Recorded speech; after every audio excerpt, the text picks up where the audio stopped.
그날 나는 도움을 청하지 않았습니다. 아무에게도 말하지 않았고 아무도 오지 않았습니다. 그리고 시간이 흐른 뒤 나는 스스로에게 물었습니다. 왜 아무도 나를 도와주지 않았을까? 왜 가족인데, 왜 형제인데 아무도 내 곁에 없었을까? 부처님 말씀에 원망은 상대를 묶는 것이 아니라 내 마음을 먼저 묶는다고 했습니다. 혹시 지금 도와주지 않았다고 마음속으로 원망하게 된 가족이 있으신가요? 이 이야기는 누군가를 탓하기 위한 이야기가 아니라 그 원망을 조용히 내려놓게 된 한 사람의 기록입니다. 당장은 바쁘고 당장은 사정이 있어도 정말 필요할 때는 함께 해줄 거라고 생각했습니다. 가족이니까, 피를 나눴으니까 어려울 때는 당연히 옆에 있어 줄 거라고 믿었습니다. 그래서 저는 먼저 나섰고, 먼저 처리했고, 먼저 버텼습니다. 어머니가 병원에 입원하셨을 때였습니다. 갑자기 쓰러지셔서 응급실로 가셨고, 검사 결과 뇌졸중 초기 증상이라는 진단을 받으셨습니다. 의사는 며칠간 입원 치료가 필요하다고 했고, 보호자가 상주해야 한다고 말했습니다. 저는 그날 바로 형제들에게 연락했습니다. 단체 채팅방에 어머니 상황을 알렸고, 병원 이름과 병실 번호까지 전했습니다. 오빠한테 전화도 걸었고, 동생한테 문자도 보냈습니다. 오빠는 출장 중이라 당장은 어렵다고 했고, 동생은 아이들 돌봐야 해서 주말에나 갈 수 있다고 했습니다. 저는 알겠다고, 괜찮다고, 내가 먼저 있을게 하며 대답했습니다. 누군가는 나중에 합류할 거라는 막연한 기대가 제 선택을 떠받치고 있었습니다. 오빠가 출장 끝나면 올 거고, 동생이 주말에는 올 거고, 그러면 제가 좀 교대를 할 수 있을 거라고 생각했습니다. 저는 회사에 급하게 연락해서 연차를 냈고, 집에 가서 짐을 챙겨 다시 병원으로 갔습니다. 어머니 옆에 간이 침대를 놓고 그날 밤부터 병실에서 지냈습니다. 첫날 밤 저는 불안했습니다. 어머니가 자다가 깨시면 물을 드려야 하고, 화장실에 가실 때는 부축해야 하고, 간호사 호출도 수시로 해야 했습니다. 하지만 내일쯤이면 오빠가 올 거고, 주말에는 동생이 올 테니 괜찮을 거라고 스스로를 다독였습니다. 며칠 동안 집안일과 병원 일이 겹쳤습니다. 오빠한테 연락이 왔습니다. 출장이 생각보다 길어져서 이번 주는 어려울 것 같다고, 다음 주에 가겠다고 했습니다. 저는 알겠다고, 조심히 다녀오라고 답했습니다. 동생한테는 내가 전화를 걸었습니다. 주말에 온다고 했으니 이제 하루 이틀 남았다는 생각에 조금 마음이 편해졌습니다. 그런데 동생은 미안하다며 큰아이가 갑자기 아파서 병원에 데려가야 한다고, 이번 주말은 못 갈 것 같다고 했습니다. 저는 전화를 끊고 한참을 멍하니 앉아 있었습니다. 연락은 했지만 구체적인 요청은 하지 않았고 상황만 전했습니다. 어머니가 많이 힘들어 하신다. 밤에 잠을 못 주무신다. 링거 맞으시느라 고생하신다. 그런 이야기만 했습니다. 바쁘다는 답이 돌아왔고 다음에 보자는 말이 이어졌습니다. 저는 이해한다고 말했고 괜찮다고 말했습니다. 그 말이 반복될수록 제 하루는 점점 혼자가 되었습니다. 아침 6시에 일어나 어머니 세수를 시켜드렸습니다. 따뜻한 물에 수건을 적셔 얼굴을 닦아드리고 양치를 도와드리고 머리도 빗겨드렸습니다. 어머니는 오른쪽 팔을 잘 못 쓰셔서 제가 다 해드려야만 했습니다. 병원식은 죽과 반찬 몇 가지였는데 어머니는 입맛이 없으셨습니다. 한 숟가락 떠서 드리면 고개를 돌리셨고 억지로 드시게 하면 힘들어 하셨습니다. 저는 30분 넘게 옆에서 한 숟가락씩 떠서 드렸고 겨우 반 공기 드시게 했습니다. 회진을 하는 의사가 차트를 보며 혈압 수치가 어떻고 약 용량을 조정해야 하고 내일 추가 검사를 해야 한다고 설명했습니다. 저는 고개를 끄덕이며 듣고 열심히 메모를 해야 했습니다. 간호사가 와서 링거를 갈았습니다. 어머니는 혈관이 잘 안 보여서 바늘을 여러 번 찔러야 했고 그때마다 얼굴을 찌푸리셨습니다. 저는 어머니 손을 잡고 괜찮다고 조금만 참으시라고 말씀드렸습니다. 오후에는 물리치료 시간이었습니다. 어머니를 휠체어에 태워 치료실까지 모시고 갔고 치료받으시는 동안 옆에서 지켜봤습니다. 팔다리 운동을 하시는데 너무 힘들어 하셔서 저는 계속 힘내시라고 조금만 하시라고 말씀드렸습니다. 저녁 식사를 챙겨드리고 약을 드리고 화장실 다녀오시는 걸 도와드렸습니다. 늦은 밤이 되니 어머니가 주무시려 하셨고 저는 그제서야 병실 밖으로 나와 복도를 걸었습니다. 자동 판매기에서 커피를 뽑아 마셨습니다. 미지근했지만 그냥 마셨습니다. 복도 끝 창가에 서서 밖을 보니 밤거리에 불빛들이 반짝였습니다. 사람들은 저마다 집으로 가고 있을 시간이었습니다. 저도 집에 가고 싶었습니다. 제대로 씻고 싶었고 제 침대에서 자고 싶었으며 이 병원 냄새에서 벗어나고 싶었습니다. 하지만 어머니 곁을 떠날 수가 없었습니다. 열흘이 지나자 몸이 힘들었습니다. 제대로 씻지도 못했고 밥도 거르는 날이 많았으며 간이 침대는 불편해서 허리가 아팠습니다. 오빠한테 다시 연락을 했습니다. 출장은 끝났냐고 물었더니 끝나긴 했는데 회사 일이 밀려서 주말에도 출근해야 한다고 조금만 기다려 달라고 했습니다. 동생한테도 연락했습니다. 아이는 괜찮아졌냐고 물었더니 괜찮아졌는데 이번 주는 학교 행사가 있어서 바쁘다고 다음 주에는 꼭 가겠다고 했습니다. 기대는 남아 있었지만 그 간극이 서서히 마음을 긁어대기 시작했습니다. 복도에서 다른 환자 보호자들을 보면 마음이 더 무거워졌습니다. 옆 병실은 가족들이 번갈아 가며 왔고 건너편 병실은 며느리가 와서 돌보고 있었는데 복도 끝 병실은 아들 둘이 교대로 밤을 지새고 있었습니다. 저만 계속해서 혼자였습니다. 결정적인 날이 있었습니다. 저는 어머니 아침 식사를 챙겨드리고 간호사가 링거 가는 걸 지켜본 뒤 잠깐 화장실에 다녀오려고 병실을 나섰습니다. 복도를 걷는데 뒤에서 급한 발걸음 소리가 들렸습니다. 돌아보니 간호사가 달려오고 있었습니다.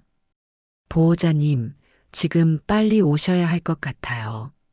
무슨 일이냐고 물으니 환자분 상태가 갑자기 안 좋아지셨다고 의사 선생님이 급하게 오시라고 하신다고 했습니다.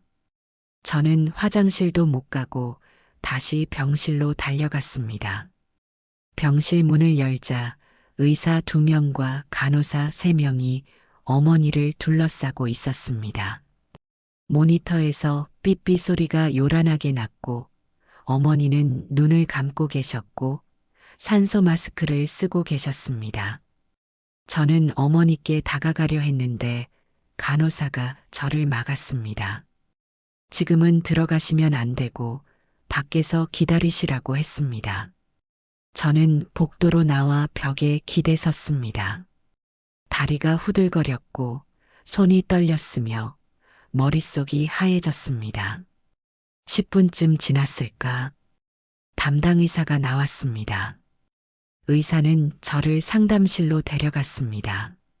작은 방에 의자 2개가 놓여 있었고 의사는 저를 앉히고 마주 앉았습니다. 혈압이 갑자기 많이 떨어졌습니다.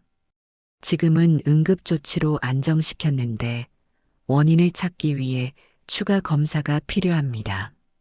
무슨 검사냐고 물으니 MRI와 혈액 정밀 검사를 해야 하는데 비용이 200만 원 정도 든다고 했습니다. 그리고 검사 과정에서 조영제를 써야 하는데 부작용 위험이 있으니 보호자 동의가 필요하다고 했습니다. 설명은 길었고 선택은 즉시 필요했습니다. 저는 그 자리에 혼자 앉아서 의사 말을 들으면서 상담실 창문 너머로 복도가 보였습니다. 다른 환자 가족들이 여럿 모여 있었습니다.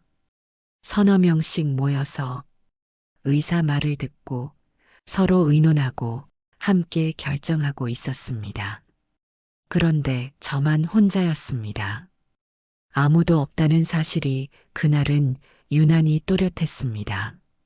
의사가 물었습니다. 다른 가족분은 안 오시나요?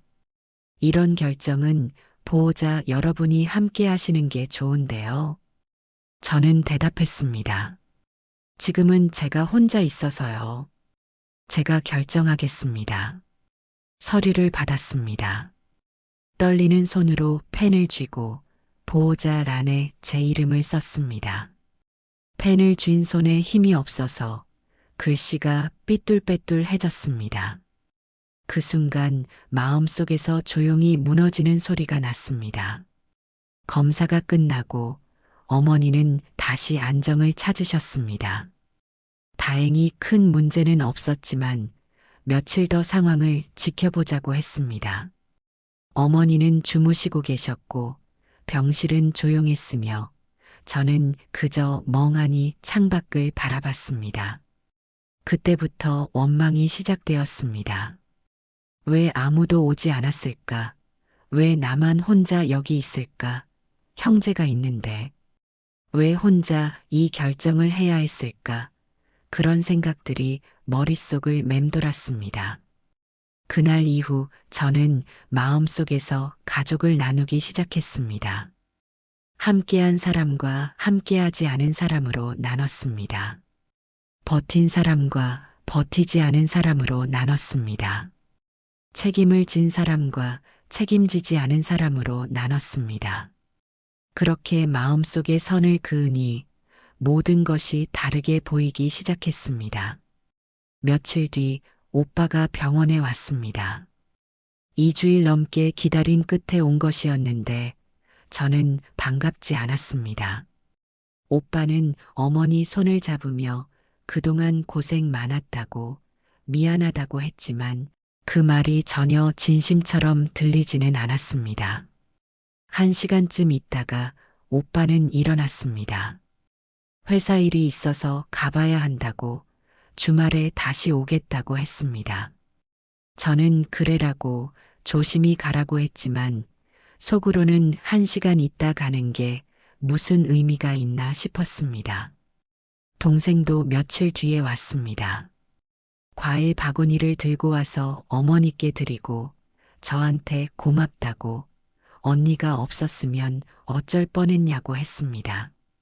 저는 웃으며 괜찮다고 했지만 마음속으로는 지금 와서 과일 들고 오는 게 무슨 소용이냐고 생각했습니다.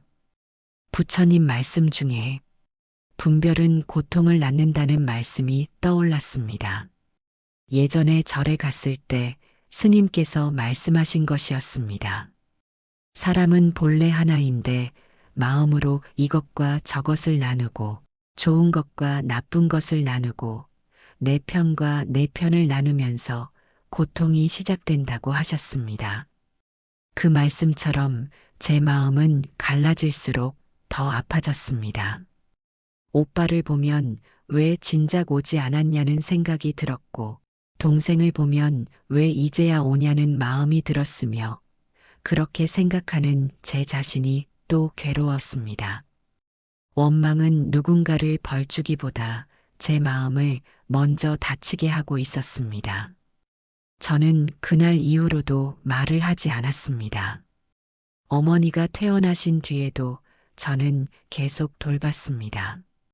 어머니는 혼자 사셨기 때문에 누군가 매일 가서 돌봐드려야 했습니다.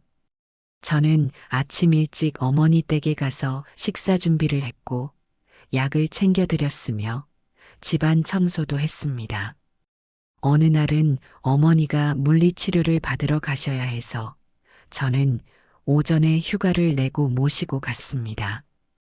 병원에서 1시간 넘게 기다렸고 치료받으시는 동안 옆에서 지켜봤으며 다시 집까지 모셔다 드렸습니다.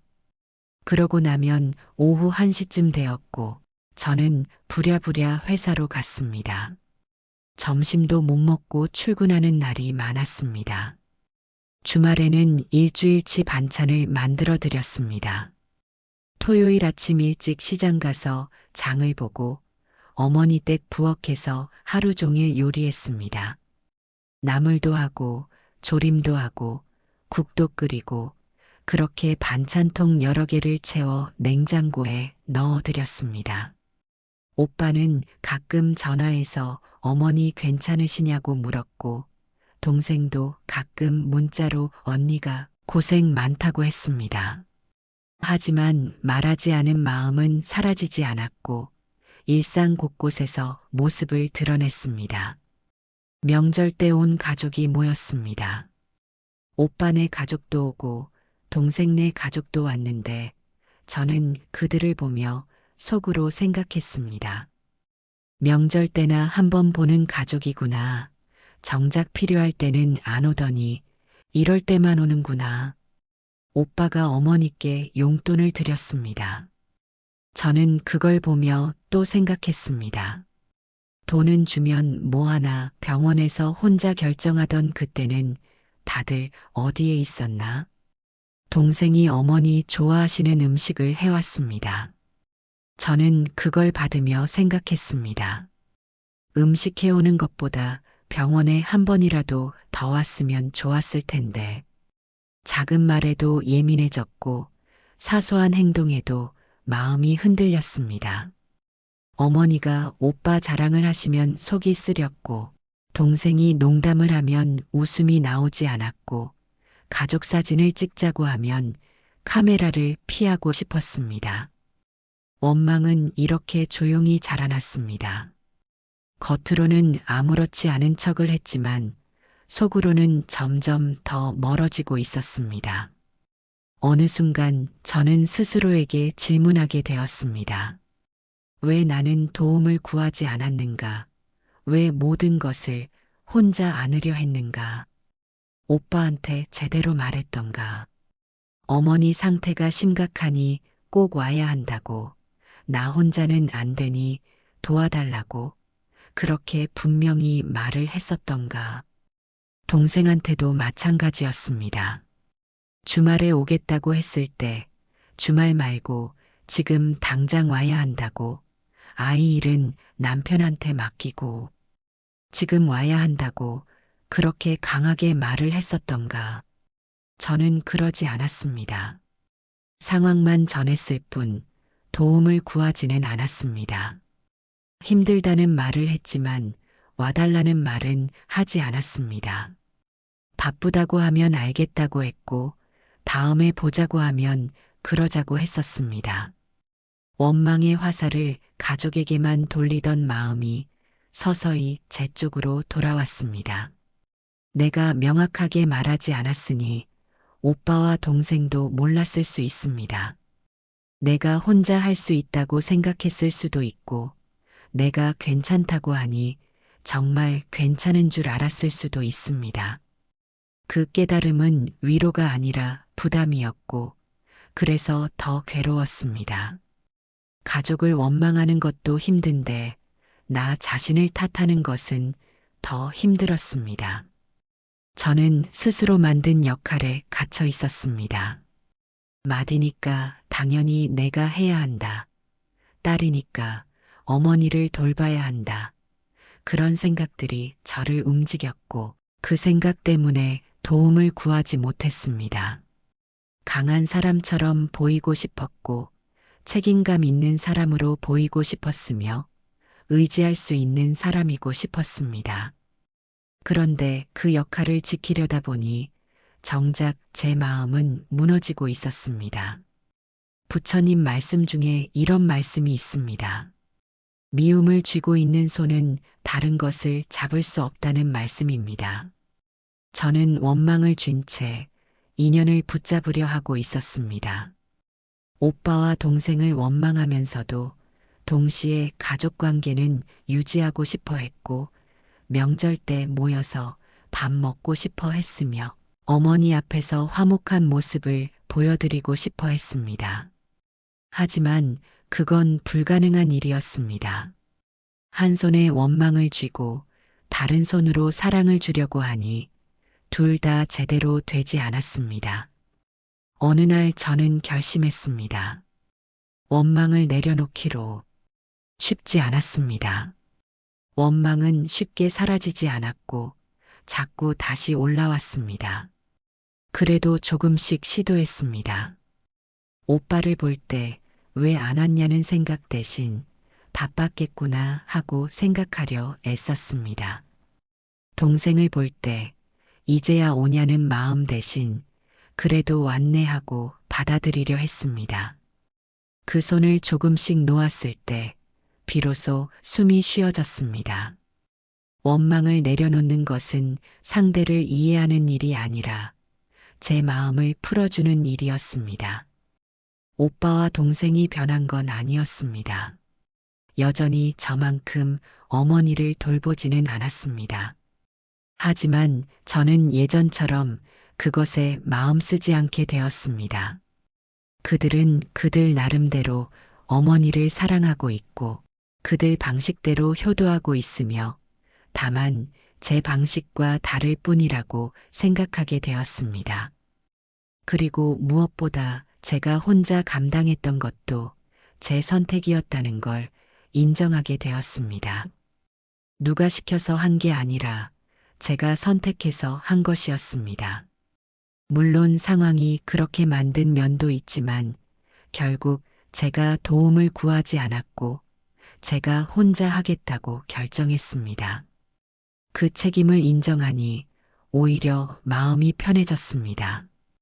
가족은 완벽해지지 않았고 상황도 크게 바뀌지는 않았습니다. 어머니는 여전히 제가 주로 돌보고 오빠와 동생은 가끔 들르며 명절 때나 온 가족이 모입니다. 하지만 제 마음은 예전과 같지 않습니다. 도와주지 않았던 가족을 원망하게 된 이유를 알게 되었기 때문입니다. 가끔 서운할 때도 있고 가끔 화가 날 때도 있지만 그 감정이 오래 머물지 않게 되었습니다. 마음 선방은 이런 마음의 과정을 함께 나누는 공간입니다. 원망을 느끼는 자신을 탓하지 않고 그 마음이 생긴 이유를 바라보는 곳입니다. 누군가를 비난하기 위한 곳이 아니라 내 마음을 이해하기 위한 곳입니다. 어르신들 중에도 혹시 이런 마음을 가지신 분이 계실까요? 그 마음이 잘못된 건 아닙니다. 서운할 만했고 원망할 만했으며 외로웠을 겁니다. 다만 그 원망을 계속 쥐고 계신다면 그 손에 쥔 힘을 조금씩 빼보시는 겁니다. 이 이야기가 어르신들 마음에 작은 여운을 남기셨다면 구독은 또 다른 어르신께 이 이야기가 전해지는 인연이 됩니다. 오늘도 마음 평안하시길 바랍니다. 고맙습니다.